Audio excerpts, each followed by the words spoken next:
Hey nerds, and welcome to The Gutter. My name is Steve-O. This is the 27th episode of the Gutter Nerds podcast. Joining me today on, I usually sometimes call you a Twitch streamer, but you ain't no more. Corporate Cal. We'll get there. Yes, hello, I'm here. Hello, Shark is joined us in the chat. Jonathan is also in chat. Joining us also today is Lauren. Hello. Who apparently sounds like our producer, Sarah. No, that's not true at all. And at the end of the couch, Byronic Commando did not see a stream today, Chuck. No, you did not. And that is entirely my fault.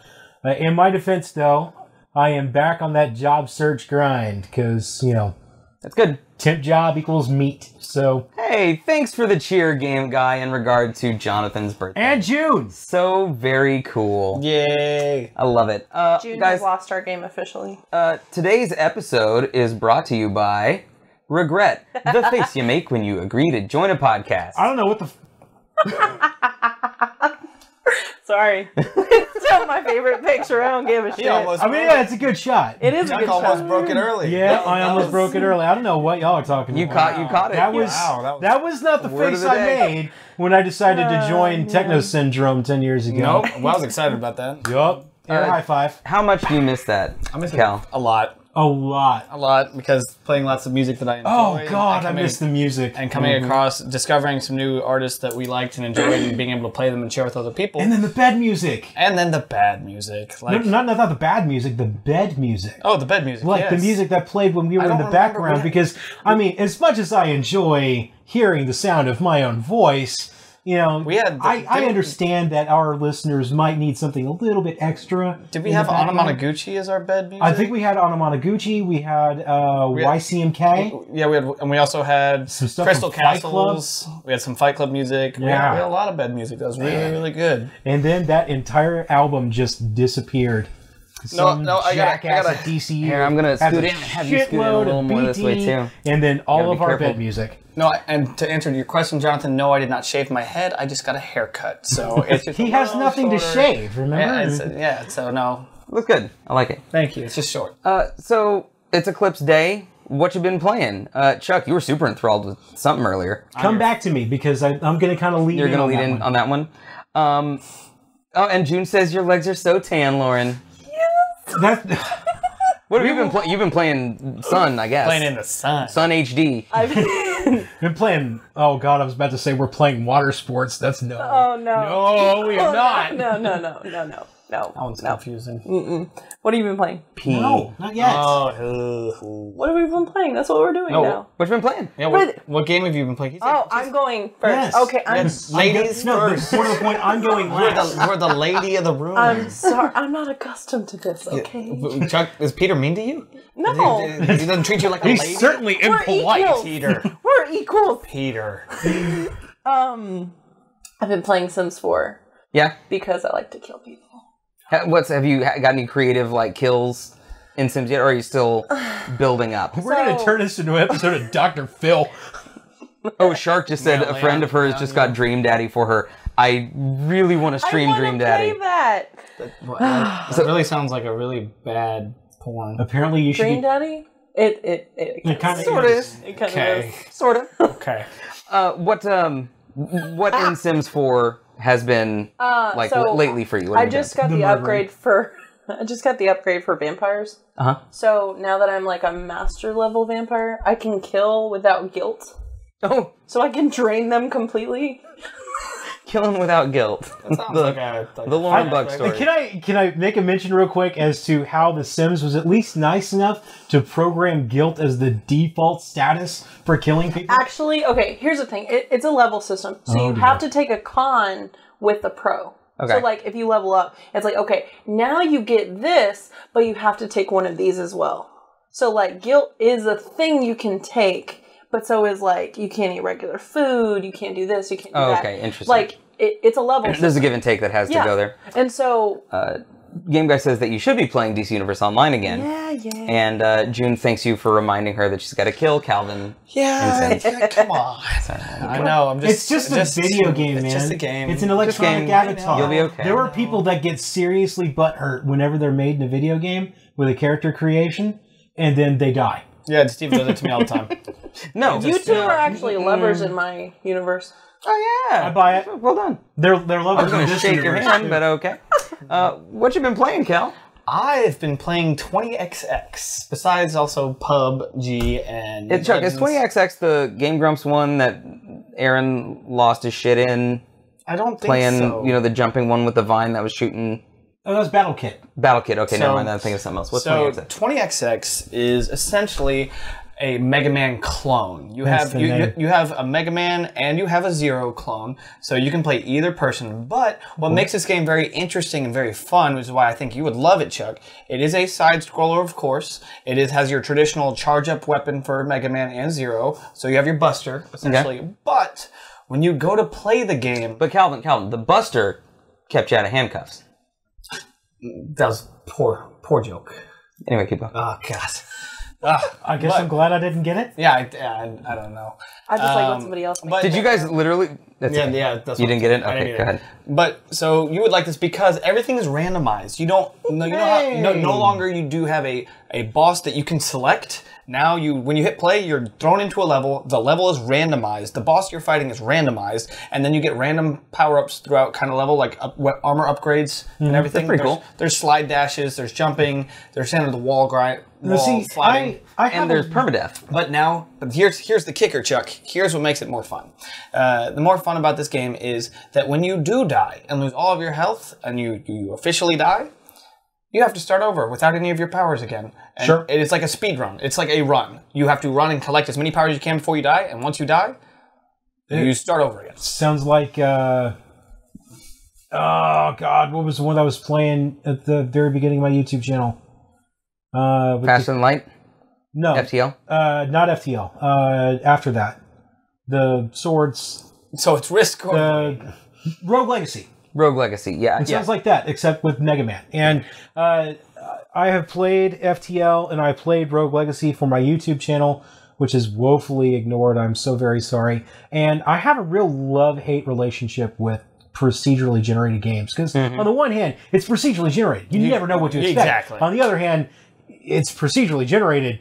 So You don't know what to expect. Well, but even then, like... that you'd have continues though in those games. I Sure. believe. This game there's no continues. But most games with their procedural generation, Yes. it's not so wacky. Like, you basically get a set of things that you are accustomed to after a run or two. Right. So, to me, something that's procedurally generated may as well not be, because it doesn't, like, it's not like, oh shit, now there's different physics here. Actually, Rogue Legacy did a pretty good one in terms of your progeny having different, like, being dyslexic or Randomly colorblind. generated Or something. progeny as Like, well. that's different. But usually most of the maps, it's like, oh, there was a table here that wasn't in the last round. Whatever. Game Guy says it's Risk of Rain, which is also procedurally generated, and also I have a love-hate relationship with.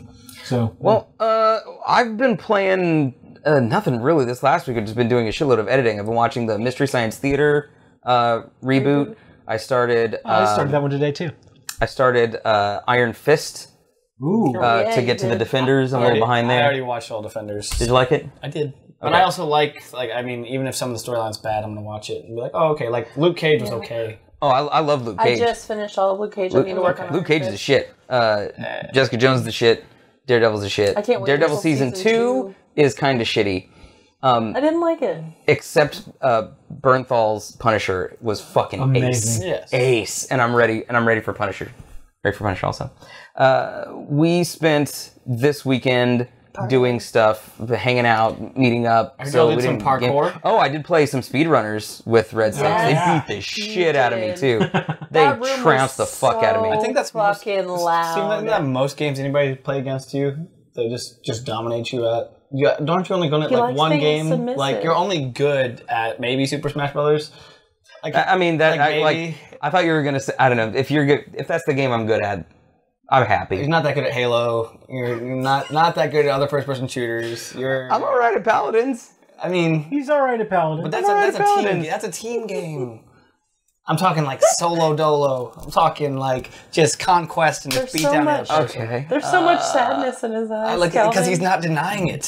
He's not. There's no denial, people. He's searching for the thing. I know the thing is, I want to defend myself, And he can't. because I don't think he's right, because he doesn't have like much of a context. Look, the deeper you have to dig for a game that you're good at, Then you're failing. I don't know. Yeah. I might just be okay at a lot of games. You're the jack of all trades. You're not an expert, but you're good. so am I. There's nothing wrong with that. Once upon a time, it was... Let's play Super Mario 3, bro. We'll have a throwdown. Happy We'll have a throwdown. No, but Speedrunners was a lot of fun. And so a quick programming note for you guys, and we'll mention this again at the end. Next week is going to be pre-recorded content. So join us for the podcast meetup pre-recorded content next week during our normal time. Also, I wanted to give you guys a heads up that we do a toast at the end of every podcast. Our regulars know about this. If you're new to the podcast, go grab a drink, grab a glass. If you guys want the official Gutter Nerds podcast to toast, or Gutter Nerds glass to toast with us at the end of the podcast, you can go to facebook.com/Gutter Nerds and buy your glass. We'll Look send at it that to you. beautiful piece. Yes, It's real please. pretty. And that's the dirty glass still. That's not dirty. It's Every just time, it's right? just dusty. It's like- the stunt glass. It's well lit. It's so Look, well lit. it's the same It's picture. like fresh out okay? of like it's Just take a new picture. But the thing is, that picture is so well lit because I set up the light Is it box lit? and put Barely. the lights, the spotlights on it to diffuse the light. it looks like fresh, and like the dishwasher. no, it's residue. just. You know what, Kelvin?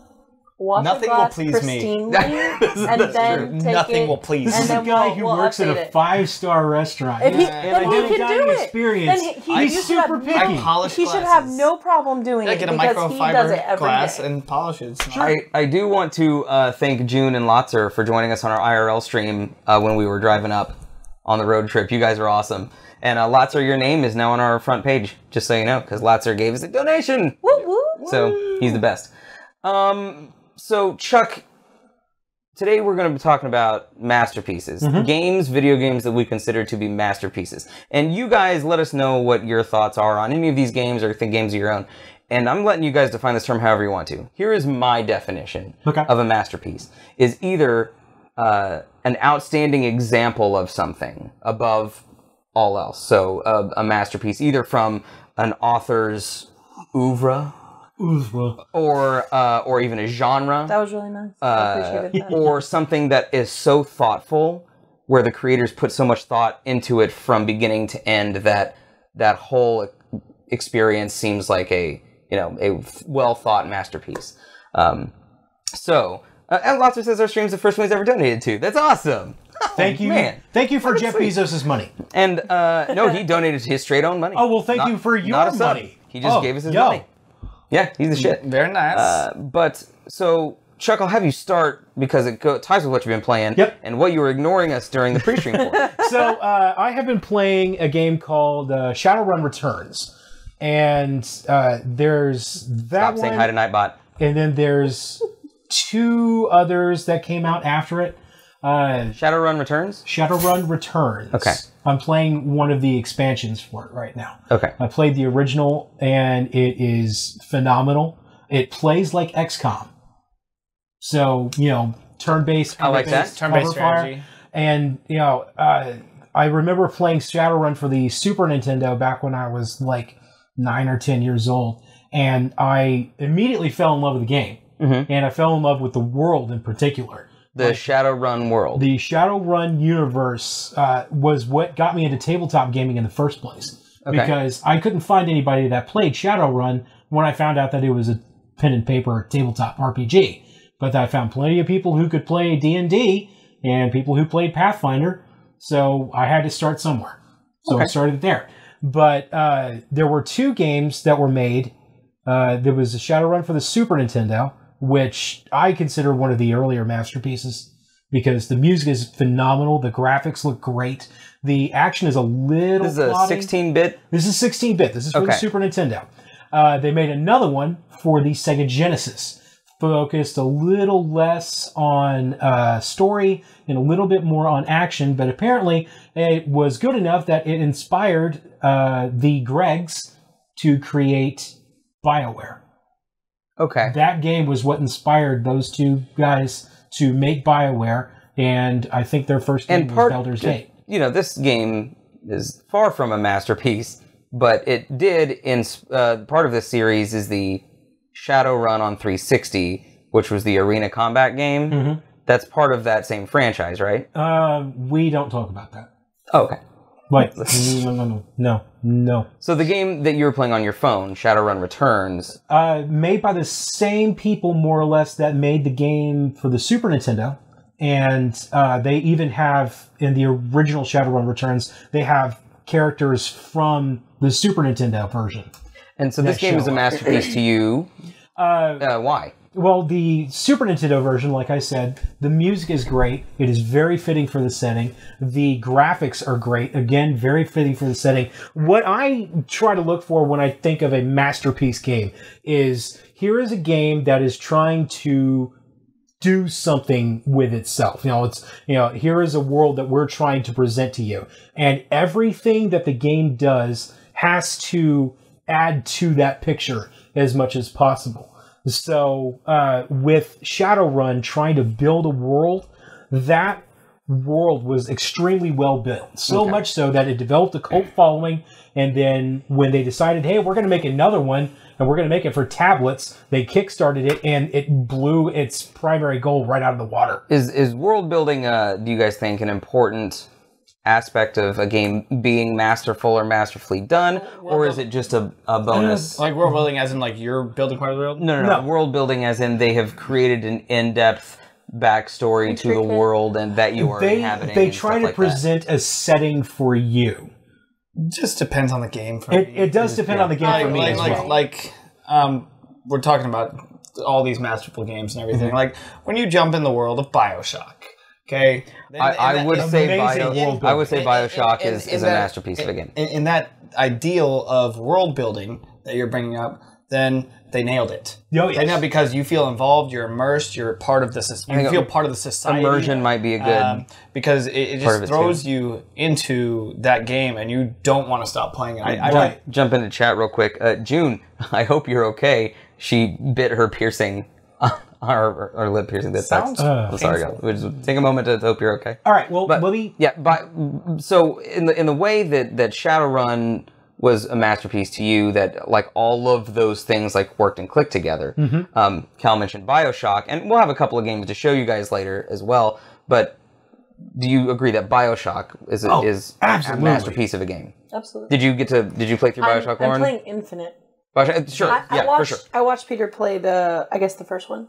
Yeah, the first one's. And so I saw him play through almost the entire thing. So I decided, I'm not gonna play it. But Infinite, I only saw bits and pieces. I'm like, this to me works so much better. It caught my eye better and everything. So I'm still kind of working through that. Yeah. But definitely, I agree. Like the surroundings, the societal interactions, and the philosophy, but everything that it does communicates the religion thrown in there as well, the cults in BioShock Infinite. Yes, in that game specifically. In the first BioShock, though, the part of the reason that it was a masterpiece for me was that, like I mentioned, everything was so thoughtful, from the weapons to the setting to the dialogue, to the plot, the acting and the plot, and then on top of that, the game itself changed the way that I looked at video games forever. Yeah. Every video game forever. They M. Night Shyamalan. And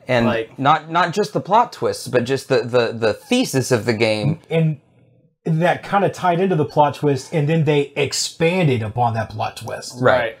I agree. Right. And Game Guy actually brings up a game. He said Castlevania. And that it's actually one of the ones, Calvin, that you brought up. That's right. I absolutely did. So well, he might be specifically talking about Castlevania, the original Castlevania. But I brought to me, I brought up Castlevania Symphony of the Night, which was one of my all-time favorite Castlevania games. It's a very challenging game, but it's a huge game, and if you think you beat the game, you're wrong. You're probably forgetting something. You're probably wrong. It's funny, rewatching some of the footage from Castlevania Symphony of the Night reminded me about that Dark Souls actually took quite a bit from Castlevania. Like we talk about Dark Souls being a pretty original game. and I would still argue that it is, but a lot of it takes a lot of things from Castlevania. It's sort of an open world. Yeah. Was that you?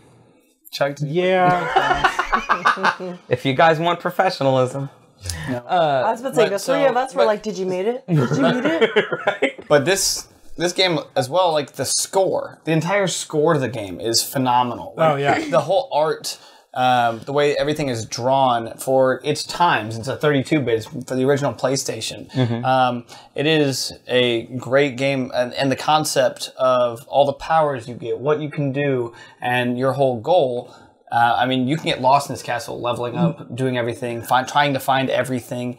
The one shortcoming that I would see from this game is it's thin on story, Yes. and they're kind of okay with that because it's also thin on voice direction as well. Because honestly, I think the only person who did a good job with their character was Dracula, who was supposed to be just over the top scenery chewing madness, and he nailed it to the wall. But the basic, Good catch. Good catch. the basic underlying, the plot is what you go for in this game, not really, and the action, not really much the dialogue. But even then, it still has some good beats. but The first, Not only that, it's not just good though. Like I would go with Cal. I'm not a big Castlevania fan. In fact, I kind of don't like Symphony of the Night specifically. Really?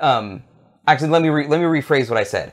I like Castlevania in general. Symphony of the Night, I don't particularly like. Interesting. But the idea of it being thoughtful and thought through, the details, the music has to go with it, the characters have to go with it. It all very thoughtful. says game welcome. looks Game welcome looks to the bad. PlayStation 1 Your era masterpiece looks bad, Cal. Yeah, my masterpiece for PlayStation 1 looks bad. You're right. Yeah, this game's In the 20 time- years I mean, old, you guys. did say it pretty was old. a 64. What did you say? 32. A 32 No, bit. when this a game 32. came out, Yeah, it was for sure. awesome, and especially that you could even play the music as well as So- on a CD player. So would you like a remake? I would They like, put an HD port an HD on the Xbox. Xbox 360. One. It's 360 and Xbox One. It's Yeah, it's backwards compatible now. And is it on PS4 also, or did they only? I don't Put it know. on 360. And then it made that I'm not multiplayer sure. Castlevania. Did they make a multiplayer Castlevania? They did. There is another game being created by the same creator of Castlevania Symphony of the Night called Bloodstained as well, if you are a fan of that. It's going to be a castle 3 to 4 times as big as the castle in Symphony of the Night. That's tasty. Just so you know. That's tasty. If you like that type of side-scrolling... I do. Here's what my problem was with it is that and now that I've played Dark Souls, maybe it will not bother me so much. But I think if I remember right, in Symphony of the Night, to progress, there you have to find a hidden wall where you strike at a wall and it disappears, and you can go through it. Maybe I'm wrong. Nope. But this is what I You are dead wrong, sir. I am dead wrong. Okay, so you can progress and finish the game without hitting any hidden walls. I mean, there's stuff hidden in walls. I know that there is stuff hidden There in walls, is- but I'm saying, like, here's what I remember, and what pissed me off about it was that I was like, I'm stuck, I don't know what to do, and I had to look it up, and it was literally, I was like, there's no way I would have thought about that, and the game never, like, indicated this was really possible. And that's also why I like this game. Sure. Because it makes you figure out where things are. similar it makes to you Dark Souls. It makes you... Like, especially when it comes to the like, let's say the demon or the sword familiar or the fairy familiar, you have to find them. You can't Right. just be like, oh, ding, ding, ding, ding, open a chest and find it. You have to fucking search. You have to be aware of the items and the powers that you acquire throughout your journey, and then you also have to be aware of what they do and how they interact with your environment. Because as soon as you remember that a thing does a thing, you have to go back and go, wait a minute, I saw a similar situation I can use Mistform earlier. here. I And can you have to use- go back and put that together. It's like playing Metroid. That's why they call it Metroidvania. Oh, yeah, and, Super Metroid, by the way, is on my list. Getting your Metroid legs or learning your Metroid eyes is Yes. like a thing. You have to, and Zectrix mentions that it looks repetitive. In short, he said it looked repetitive from what It he was is shown. not Would you say that Castlevania is repetitive? You got probably about 5 minutes worth of a game that we could put maybe about 20, 30 You can put hours 100 into. hours in that game. Like, you could I have, like, a easily save with put that. 20 or 30 hours Right, into but the game. in that length, in that length, Is that what we saw?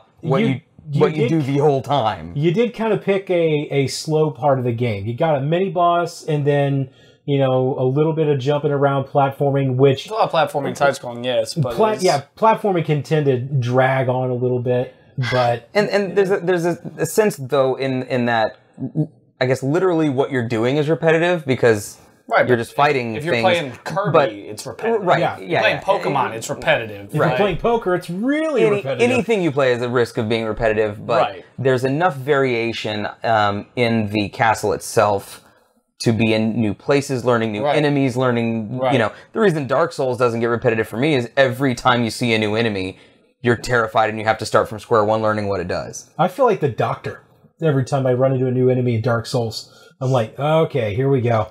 Got to figure out how this thing works. And I'm dead. Okay. All right. So we'll keep going. Regenerate. Yeah. I'm on my 1000th regeneration now. And Lauren, one of the ones that you brought up was this game. Tell us the name of this game. So this is Alice Madness Returns. It resonated well with me. Did she shoot a big hog snout? Okay. Let me explain. Okay. So, yes, she did. Hey, it's Lucas. Welcome to the podcast. Good to see you. So, it's based on Alice in Wonderland. Yeah. Except it's very adult oriented.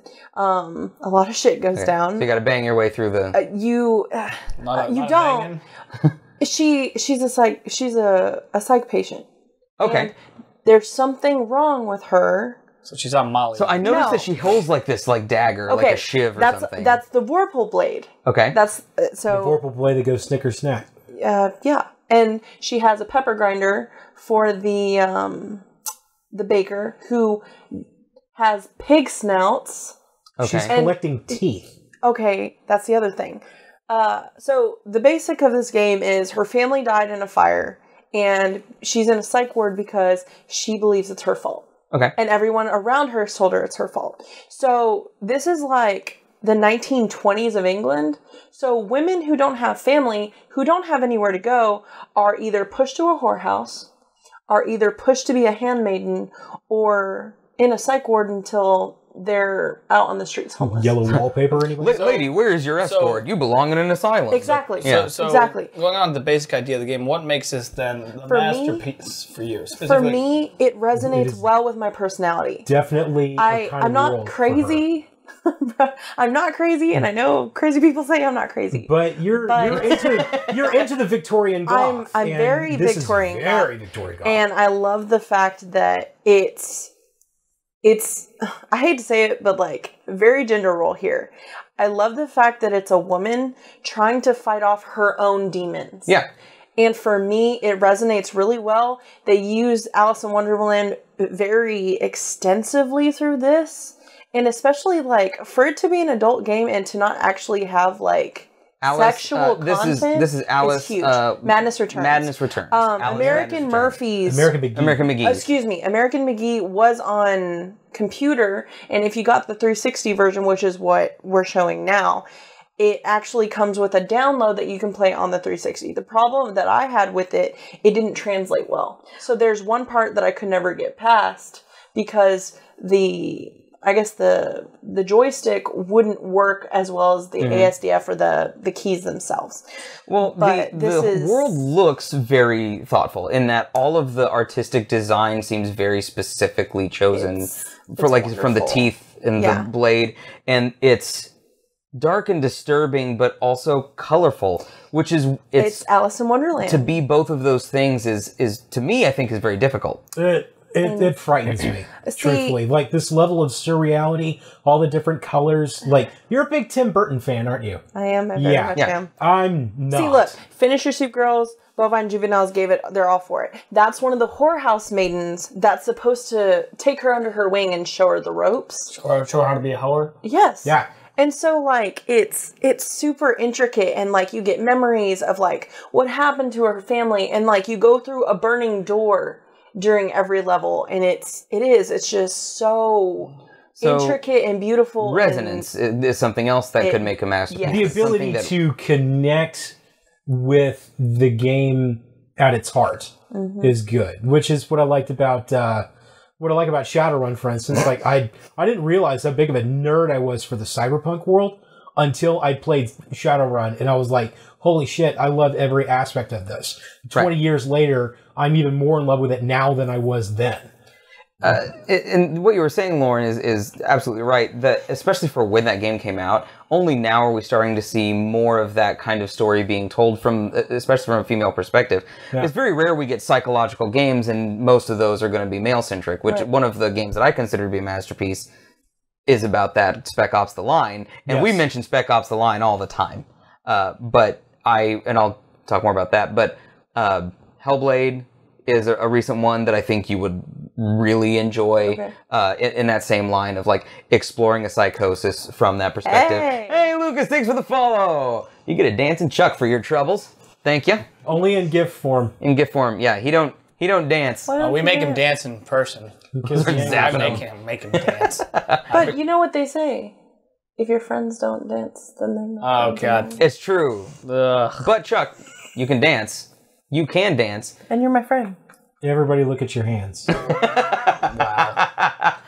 I'm going to go to another one of Chuck's, which this is actually one that we used to describe it not as a perfect, or not as a masterpiece, but we used to describe it as a perfect game. Perfect game. In that, for what the game is, it lacks for nothing. And everything that it includes in it appealed to us. And this is a game, an old game, called Burnout 3 Takedown. Oh. So what makes this game a masterpiece to you, Chuck? Well, I mentioned earlier that a game is trying to sell you on a concept that it's trying to communicate, and every part of that game has to give in to the communication of that concept. You know, whether it's world building or it's a philosophy or something like that. The philosophy of this game is have fun crashing into shit. And that is precisely what you get. No, it is. The game's punk rock as shit. Oh, and the music definitely leads into that. That is another one of those things. Like, the music plays a huge part in making this world work the way it does. And this is only like half the game. Most of the game is racing and taking down people. This is a destruction mode where you just cause as much damage as you can. That looks like Final Destination, I'm just saying. Oh, yeah. And it freaked me out. I still won't drive behind those fucking log trucks. And Lucas, she used the word. Oh, I did use the word. Oh, you did. Sorry, Lauren. You gotta go. Lost. You fucking lost the show. And Chuck was second. Okay, we'll see if Steven and Cal can make it the rest of the way. So this was a game that was Burnout 3 was super fun. It was every the mode word has been spoken. Twice. Thank you. Yeah, game guy. We need to make that. We need to make that an exclamation point, like a command. Yeah, a command for. I had to break it. And I told you it was my favorite word. So Burnout 3 had an amazing single player mode that was fun from beginning to end. Yep. Never got old. Same with the multiplayer, where you're taking each other down. And was it in the fourth game, or was it in this game where you had to take down like X number of cars, like on your way to the end? Was that a mode in this game? I think so. And the other thing that made it for us is the soundtrack. The soundtrack actually introduced me to Motion City soundtrack, My Chemical Romance. Really? I knew Yellow Card before then, but I got into Yellow Card from Burnout 3. Interesting. So yeah, it was like Newfound Glory was in it, which was a big. Introduced me to a bunch of British rock bands that I'd never heard of before. Then I never would have given a shot because, Americans apparently don't care about that kind of music. Oh, Game Guy, that's a perfect command. Yeah. If you do that command Guttermouth, because with our word that we're trying not to say, then you can hit command Guttermouth when we use that word and have Nightbot admonish us or something. A punishment. Some sort of punishment. So can we go back to the regret one? To the regret face. Before I get to one of the other ones that I wanted to show, which was a very big deal to both me and Chuck, was something that Zectrix mentioned earlier. I believe it was Zectrix, right? Spec Ops: The Line. No, it was Lucas. Spec Ops, he said, is a great game. When I played the first time, I just cried when I bombed the civilians. And so this is a game that explores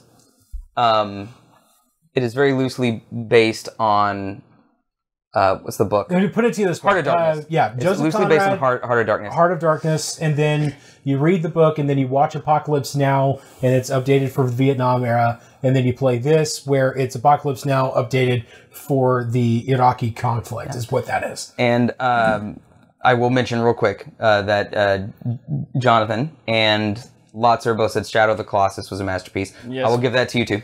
It was very Absolutely, it was a thoughtful, great very game. thoughtful world. But I'll argue the point, but not much. Yeah. Spec Ops, so and the thing was that the game was sold, it was marketed as just like a COD clone, like a Call of Duty bro in overseas shooting up folk, hoorah, U.S. military. What game was this? Spec Ops: The Line. Why I never played it? And then Because it is absolutely nothing It like looks- what they sold it as. because if you didn't actually invest in it, it looked like one of those just knockoff third-person shooter. Like, why would I play this game? Honestly, Okay. I kind of like how they kind of baited and switched you with that, because you went into this thing expecting, you know, this was after Call of Duty 4, right? After the first Modern Warfare, so everyone was yeah. like, oh my god, we're going to witness a dude die from getting dosed after a nuclear explosion, and then here's Spec Ops: The Line, where instead of, you know, witnessing one horror of war, you witness the same horror of war dragged out to its logical conclusion. It's like playing BioShock if BioShock were set in the Call of Duty universe. And the thing that the almost. game does really It's well is amazing. make you think about your decisions, and all the decisions that you make are very natural. So it's not like the game pauses and go A or B. And even when the game does sort of do that, though, it's not really doing that. So there's a point at the beginning, but the rest of the game plays with you in this way, where there's someone hanging there, and you're told over the radio, or someone, I can't remember the exact There's setup. about halfway through. There But are two dudes hanging off, and they said like one of them abandoned his family in order to escape the war, Right. and then the other one stole food for his family. Right, So, and you had to execute one of them, right? Yeah. And so you're like, "Shoot, which one are you going to execute?" And there are hidden options. So you can, like, not, right? yeah, you can attempt to walk away from the challenge, and then you would be ambushed by snipers who have been waiting for you, which the game tells you they are there already. So as soon as you start walking past where they're hanging, you make the decision, and then they attack you. If you, like, trained gamers who have been set up to make these kind of decisions in these decision-based games will be like, okay, which one do I want to do? Because the game has set it up that way. But if you but in real life, I would just go forward and like maybe try to attack the snipers themselves. You can do that. It's hard as shit, Can but you you can win? totally do it. Yeah. Yeah. Well, Yes. But And there's one there, and there's one part where it's like, and then there are some times where it gives you the illusion of choice, where it's like, do you want to do this or not? And you actually don't have a choice, and it just messes with your head. and sometimes it's the game that's doing it to you, the player, and sometimes it is the main character, Captain Martin Walker. It's him deciding there is no other choice. and those he- are some of the worst fucking decisions that you make in the entire game, and you have no choice but to just sit back and let him make these decisions on his own. And on top of that, your character is losing his mind the further down they go into war, basically. And while he does that, it's cool because at the beginning of the game, his sort of like the color language or the additional lines that he'll say when you're giving commands to your team, like Very military, very cover me to the left, guys to the right, very straight. And as it gets on, as he's losing his mind and stuff, he's like, someone cover me, get behind me, like hit just those little details that change over time, and you're like, wow, he didn't always sound like that, did he? No. It's really cool. Even the loading screens will let you know, do you even remember why you came here? Do you know who you're fighting? Like, and then it even Lost goes some into more, cognitive lost some dissonance. Sometimes it'll tell you, you are still a good person, and then it'll say, you're one of the worst people on earth right now. How can you be proud of yourself? This game jacks with your mind in every opportunity it gives you. If everybody would, for Game Guy's sake and for mine, take your mic here, just press it in, make sure everything's set, or just make sure you're not dusting the dust in it with your... Oh, you don't have to do that because you're all plugged in. There Yeah, you I'm go. special. Ain't got to worry about me. Checkity check, check, check. Okay, so this was one that... so did you guys want to push back or add on to Shadow of the Colossus while we're here? No, I just think... Do you agree that Shadow of the Colossus... I thought it was a great game. What made it a masterpiece? I didn't actually play it. I watched Splunk play it. My first time through was a watch. So also. I just thought it was very beautiful and it was very creative in the way that you had to kill the Colossuses and the big vast world. You know, I just thought it was a very well thought out game, and you know, it was enjoyable to watch. It was fun to watch as well as play. I will give you that. So what are you? What's the pushback here? It's a little too washed out and watery for me. Like You're too washed out and watery for me. Oh, and thank you guys for the audio. Look, We I'm appreciate that. retaining water. All right, I'm sorry. Did you ever play or see Shadow of the Colossus, Lauren? I have no idea what y'all are talking about, but I'm happy to listen. Basically, like the whole game is the game is sort of open world, sort of, Okay. and it's only boss battles. Okay. And the only thing you do is you find the boss, and the boss is the size of a building. A boss battle And you have can to easily figure take out- about an hour and a half or so. And you have to figure out how to kill it, like by climbing it, finding its weak point, stabbing the weak point, or by using the world around you to get to its weak point and stuff like that. But it's all very epic and scale. So like when your character comes up to like the first one, you see it and you're like, oh, there's the boss. And as you get to it, you gets realize that you're like, oh, I am the size of its toe. And it's very cool. His little toe, sneaky toe. Yeah. Very cool. I said, what do you mean for my sake? It's because you brought it up. But it's actually for my sake. And I project onto Game Guy. Because Game Guy is actually me. I forgot to tell you guys, Game Guy doesn't Are you no exist. one? I'm just Game Guy. Then how come I just have a he's so bot. much taller than you? Is he Solid Snake to your Liquid Snake? You have never met Game Guy. Nope. Golly. I was about to say, I'd say But he's you still have taller. you have met Game Guy. He's though. still taller. That's right. You know Game Guy's a real person. barely You know Game taller. Guy. Oh, I thought you meant I barely met Game Guy. I'm like, no, I hung out with him all day. No, I barely met Game Guy. So here's a game that I think And I have is an eyebrows. absolute masterpiece. And this game needs to come back. Also, by the way, it is bloody as hell. It is gory as hell. It is disturbing as shit. I want to play this. So Yes, you do. this game Yes, came you out for the do. GameCube and also again later for the PS2. It's called Killer 7. You play an assassin. And this assassin has 7 split personalities, and those personalities manifest themselves into actual people with different abilities. It plays like Resident Evil 4, with a caveat that you're sort of on rails. It basically simplifies the Resident Evil way of playing, where instead of exploring it, so like when you press like A, you just go forward, and you'll come to, so you can go into left or right to make decisions to go into rooms. Did you see the look on her face? Here's the dude that drops in from the ceiling. He's a ghost and he's wearing bondage equipment. Yeah. So Sexy. when you play this game, it is shocking. It is funny and really weird. really, What? and really sexy. What a mind job. It is, and so this is the game. After I finished this game, I was like, that was beautiful. What in the world happened? Like, what happened? And so Chuck's like... We had no choice. Chuck's I like, had to go online. I found a plot summary, not just a summary, but I also found the plot breakdown. And so I started reading it, and it was like dozens or hundreds of pages. It's 128. And it was split up into things you need to know about Japanese United States history to be able to understand this game. Things you need to know about the Cold War to be able to understand this game. And like, it's real weird. And it's so good. The guided movement thing is strange, but then you realize it is basically just simplifying your exploration. So you don't have to... This? Oh, yeah. Any doors that you can interact with will come up, that's in those cool. choices. And when you aim, you go into first person and you aim at things. In fact, some of the one of the enemies in Killer 7, it may be the other way around, but I believe there was an enemy in Killer 7 that inspired one of the enemies from Resident Evil 4, where you had to go into heat vision to see the weak point.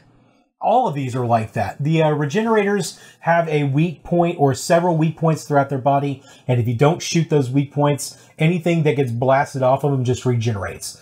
On top of which, Killer 7's soundtrack pardon the pun, is killer. It's real good. We were talking about bed music a little while ago. Let me have that for one. Techno Syndrome. appreciate I'll give that you one. one. Thank you. Your puns today are just atrocious. Like normally they're decent. Are they killers? You just use that one. This game deserves a remaster. And real quick, speaking of Not remasters, a remaster. I would give it a re-release. If they tried to make this thing any prettier than it no, not a remake. I mean, A remaster. remaster as in set it for HD remaster. set it in HD. Set it That's in kind of pushing it a little right bit. here is a remaster. What you're looking at is an upres. Oh. This is a remaster that I'm showing you right now. And There's there's a hardly fan-made any, remaster. Yeah, there's hardly any change to it. You know, okay, yeah, I'm good. It's just smoothing out the lines and make it widescreen, and I'm there. Yeah.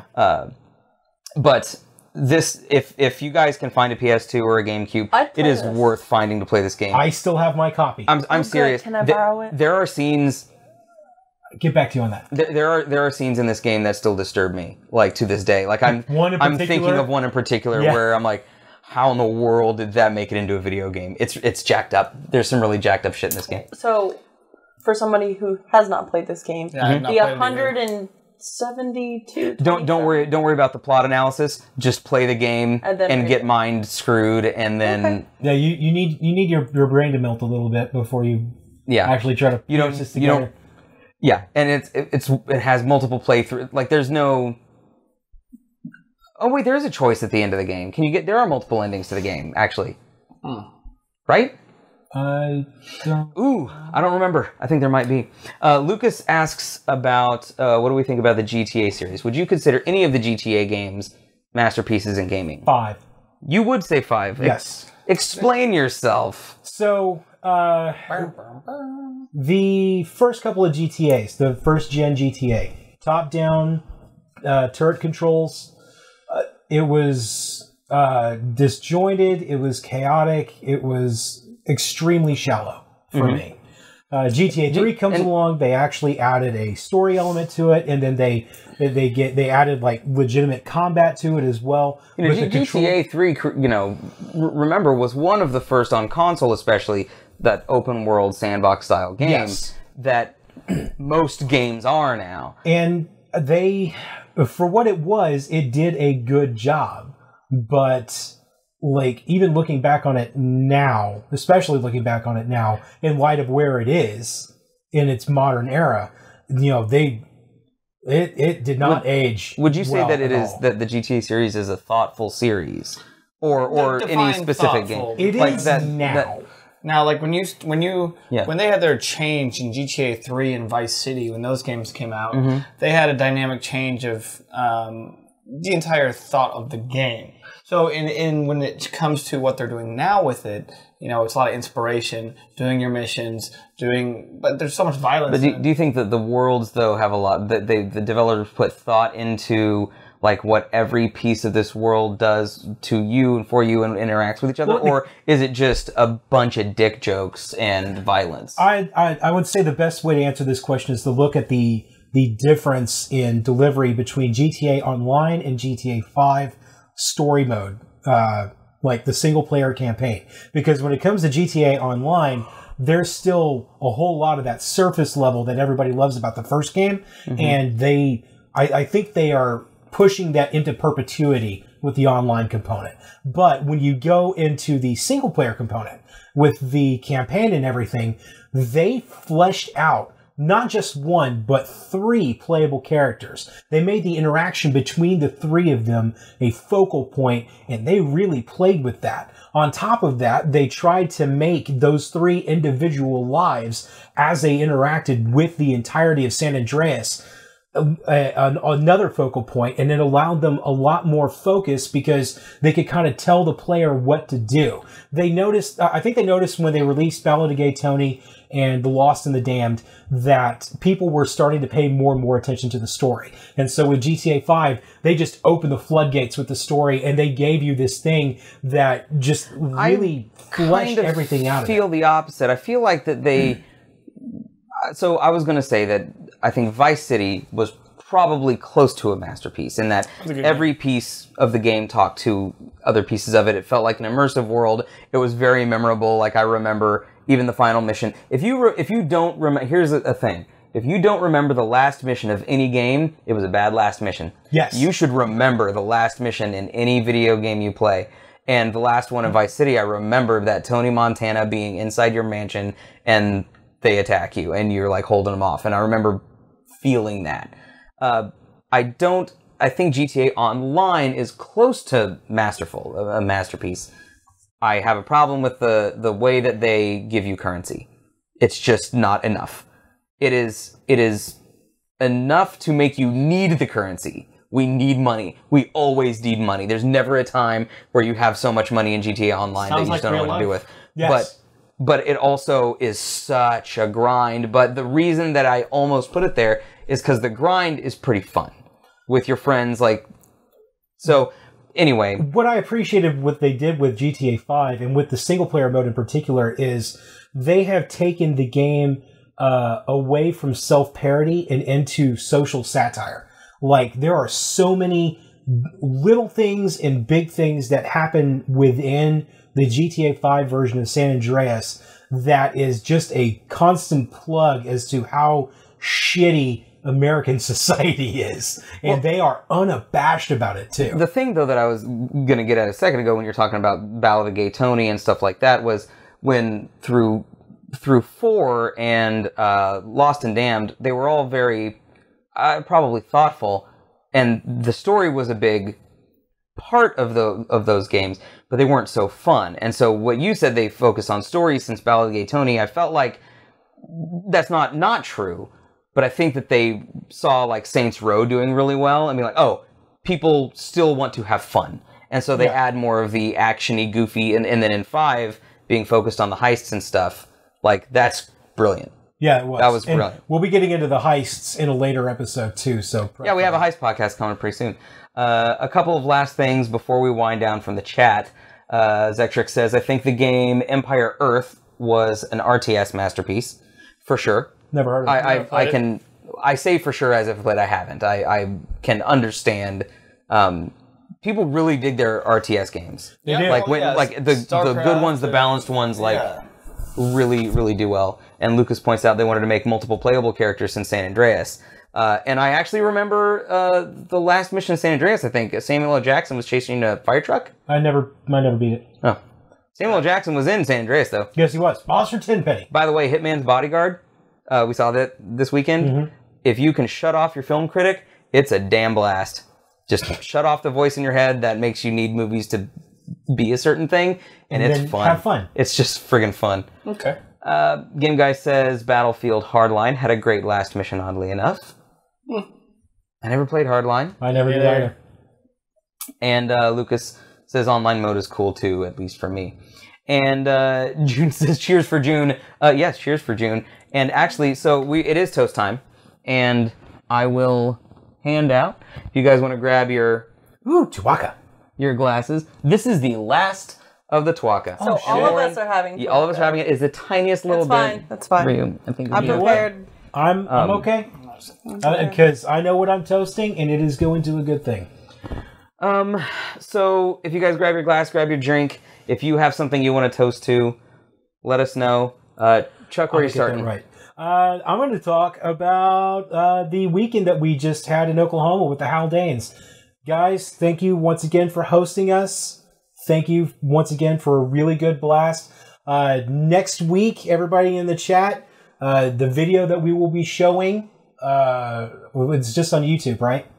No, we'll show it. You'll show it? The video that we're going to be showing on a normal broadcast is going to be what we recorded, and it was one of the most thoughtful and entertaining shows that we did. Oh, yeah. You were there. I was there. You were there. Yeah, Caldane was there. And I was Caldane was there. And let's give a plug to Red 6 to Golden Corral. Go to red6togoldencorral.com. Red digit 6 TOGC is their Twitter handle. You can also just go to Twitter and type Red 6. You'll find it. Or you can follow literally either him or me or the Gutter You'll Nerds. see us on Twitter. But listen to Red 6. And Nick and Caleb have a really funny show, and they talk about nerd culture stuff. Their recent episode on Couch Co-op, or as Caleb calls it, Coach Co-op. Because he's Canadian. It's Or good. He's just It's good. coaching somebody through a game. No, he's... Actually, Coach Co-op is It's all sort a of. boot video game. No, it's all a boat video game. Boot. I can't do it. Boot is Scottish. It doesn't matter. It sounds weird. What about you, Lauren? I'm gonna say to all you fuckers who have school this week and next week, because I miss school. I don't know why you're saying fuck school. I'm not saying fuck school. I'm Fuck the saying school traffic. fuck all you fuckers. Cal said it. Last man standing. It's the end. Cal said it. Cal Last man said it. standing. The word has been Steven spoken. wins. The word has been spoken. That needs to be in all caps. So you are toasting to those that are going back to school. I am, because I am one of you fuckers. You got the stunt cup. I do want you did. do have the stunt cup or little What? chip. When I tested it to see if it would last in a dishwasher, it does not. You need to hand wash these bad boys. I want to give a special nod to Lotzer, I mentioned earlier, who joined us on the IRL stream and donated. Absolute gem, we do love you. I also though want to toast Red Six to Golden Corral and Cal Dane and his family and everybody for hosting us. One of the Haldane. coolest recording studios. They have a cool podcast studio. I also want to toast Chicks with Flicks podcast for being there, being fantastic sports. We have a special surprise coming up on Friday on our YouTube channel. Jonathan went head to head with Kelsey on Disney songs, and so you'll want to see that on our YouTube channel on Friday. But also, so I want to toast to see. We usually toast to a thing, but there's just so much love that has to be spread around. So friendship. CWF. What about you, Cal? We'll do it to friendship. We'll make it basic. I'll be real basic today. Real basic. Just a Cal. friendship. Just you and me. Yeah, to gaming and friendship and keeping the communities clean. Or toxic as hell if you want. It's more fun that way, right? Well, I'll jump to chat in a second. But to those that we toast, cheers. Clinkies! Clean, please. And Cal, I hit the table. Thank you. And there's the last of the Tuwaka. So long, Twaka. Good riddance. Oh. Zectrix actually points out very well that not many people can actually talk about RTSs, and that is true. It is, in my experience, finding people knowledgeable about RTSs is actually a pretty difficult task. It's sort of never played Command and Conquer, Steven, so you're just way off the deep end. No Command I and think Conquer, we should nothing. make that an episode. Like sort of like with the MOBA games where we learn. Cal, you and I should learn these two up a little bit. We should drop some knowledge bombs on them. Yes, absolutely. Okay. The last thing I that was we looking. do. I was like, where is it? The last thing that we do on the podcast is we go to the can. This is the Gutter Nerds fan can. That was. Can I read it? Sure, yeah. No, you read next week. week's. I gave it. Do you want Oh. I'm not gonna be here next week. No, I'm saying on our pre-recorded one. But that I we sent. didn't. We you didn't didn't read it. download. Okay, yeah, you give it to her. So anyway, this is a. This is. Wait. Let her It do it. can't be this one. It can't be Why this one? not? It's specific. It can't. Well, he's probably in the chat. Okay. Well. But what the fan can is basically an Ask Us Anything. You can write anything you want, and we will read it and answer at the end of the podcast. So if you want to add to the fan can, either meet us at an event, or you can tweet us at Gutter Nerds using the hashtag FanCan. Lauren? I don't know if he's in chat. We haven't. That's good. We will. He was the last person to activate the gutter mouth. Okay. And we will. We can also answer on his behalf. All right, JB. Why did you spend all of your GTA money on that shit-colored truck? So It all is right. exactly as it's read. So let me tell you a little story. We most recently tried to do Trials Fusion on Thursday nights, but the servers were clogged because it was a game for gold, so it was free and everybody was playing it. Yeah. It morphed into a GTA Online stream, and the first thing that happened was I got to see this thing with my own eyes for the first time. And my response to it was to put a sticky bomb on it and then constantly walk around with the button in my thumb. So we get in the shit brown truck, and I was like, how? That's right, how JB. much- You tell them. You don't let them spoil your fun. JB says, when I'm playing a game for enjoyment, I do what I enjoy with Punch it. them right So in the hold dick. on. I need to ask an good important answer. question. Okay. So you like A+. playing with feces? He's a On- file. Oh, poor Alicia. She's gonna smell that in the morning. So we get in this truck that he spent $800 Don't grand listen on to him. of He his spent GTA money. $800,000 on this piece of shit truck. So we get in, and he's like, hey guys, I'll drive you in my truck. And we get in, and he drives for a little bit, and he says, it doesn't handle very well. And I was I thought if it looks like that, it must handle, it must be thread the needle, turn on a dime. No. But it was just I bet piece of shit truck. I bet it looks real bitchin', and I'm not gonna listen to their trash. So I'm on your side, JB. The reason why it cost them $800,000 I'm on your side, is JB. that's one of the handful of vehicles in GTA 5 that you can take the bennies and then give it the Benny treatment, and the Benny treatment is always 6 digits. So he spent half of it making it look with the hydros and with the weird paint job, and then he edited the paint job. I'm going to pull back on this a little bit. He says, what should he have bought? And the answer is whatever you want. The honest answer is whatever you want. We're just going to keep giving you shit for your shit truck, dude. It also was a brilliant end to the heist videos when I was able, in the final episode for the Where Are They Now, I don't know if I would have spent $800 on that, $800,000 on that joke, but it was a funny joke. I wouldn't have spent $800 on it either. $800. But it was so much fun. You guys, thank you for hanging out with us. Our new followers, we really appreciate having you. Next week, like we said, pre-recorded content, but we will be here in the chat, and I will be here with someone to introduce the video. And if you guys haven't yet, be sure to subscribe to our YouTube channel. You can also check us out on Instagram, Twitter, Facebook. Facebook has our store, so that's where our stuff is. I'm getting yelled at in chat. Yeah. You're going to yell what in chat? I know. I'm getting yelled at in chat. Oh, you're getting yelled at in chat. Because June loves Chuck, me. It's Canadian, not Scottish. A boot is not Scottish, she says. It's a boat. We've been hanging around a Canadian dude for a while now. He's lived in the United States. Canadian? He's not very... But both he and Canadian? his dad... his dad told me that the squirt guns that they had at the pool cost $1. Hold. $1? $1. Hold on. Was he born in the U.S. or Canada? I don't know. He was born in Canada. I think that's... He was born in Canada. Pretty sure. Okay. Oh, Lucas is Brazilian. Awesome. So we have Brazil represented. We have Norway represented. We have South Texas represented. We got some Scandinavia going on there. There's when Naname's here, we have Swedish also.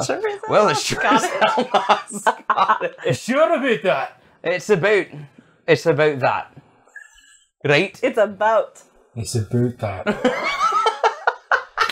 What is happening? Goose on the grind. Thank you for hanging out. Oh my god. My name is Steven. Calvin. Lauren. I'm Chuck. And we'll see you guys next time. Look, it's our stuff. That is our stuff. Who wants to talk through it? Who wants to talk through it? Chuckles. Do it in a Scottish accent. You can follow me. My name is Bironic Commander. There on Twitch or on Twitter. This shark, she's modding for us. We follow her, Care Shark. We're on edgyhates.com. She writes a webcomic about her hedgehog. There's Calvin. Say hi, Calvin. Hello. Calvin, you can follow him. Corporate Carl on the Twitch.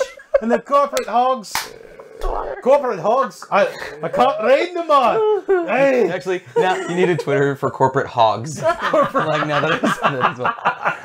Keep going. We're almost there. There's Corporate Hogs on the Twitter. And then Just Gravy Baby, he's also modding for us. He's on. He's both on Twitch and on Twitter. Go follow him on his Twitch because he's just getting started. And then Lauren. Oh Jesus. Lauren. You need to stop laughing. Lauren Law. Lauren Law. You follow Lauren Law on Twitter and she has an Instagram. j.n.lauren.